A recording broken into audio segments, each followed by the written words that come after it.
I am so dismayed na dito pala sa Iloilo, ang charge niya sa akin is 600 pesos from Zuri Hotel to the airport. Sabi ko, hindi kayo gumagamit ng meter dito. Hindi po daw. Ha? Is it legal? Is it allowed na hindi kayo gumagamit ng meter?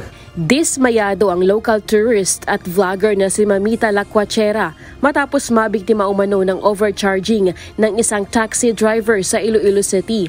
Batay sa kanyang post sa social media kahapon, galing siya sa isang hotel sa Mandurrio District, Iloilo City at papunta na ng Iloilo International Airport sakay ng taxi. Pero nagulat umano siya dahil umabot sa 600 pesos ang kanyang binayaran. Ang distance from Zuri Hotel to the airport is around 20 kilometers, mga 20 minutes drive. More or less pareho lang sa Cebu. Sa Cebu to the Mactan International Airport na gumagamit ng meter. Ang binabayaran ko doon is 300. Ayon sa Land Transportation Franchising and Regulatory Board o LTFRB6, labag sa batas o maaaring maituturing na overcharging ang pagsingil ng taxi driver ng 600 pesos kung hindi ito nakametro. Inamin din ng LTFRB na may ilang taxi drivers talaga na naniningil ng mahal sa mga pasahero. Gayunpaman, pinatawag na nila ang naturang driver upang imbestigahan.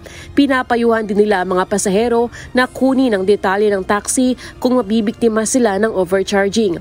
Maaari namang sumakay sa mga Transport Network Vehicle Service tulad ng Grab ang mga ito. Humingi na ng paumanhin ng Transport Cooperative sa naturang pasahero at nangakong iimbestigahan nila ang kanilang driver.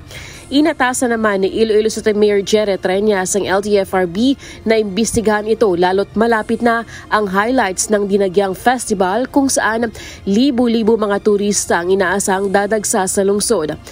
Bilang tugon sa panawagan ni Mayor Treñas, nagpadala na ngayong araw ng SOMO ng LTFRB sa operator ng naturang taxi.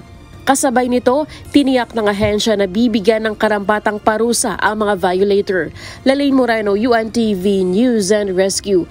Diyos ang aming sandigan, serbisyo publiko ang aming pinahalagahan.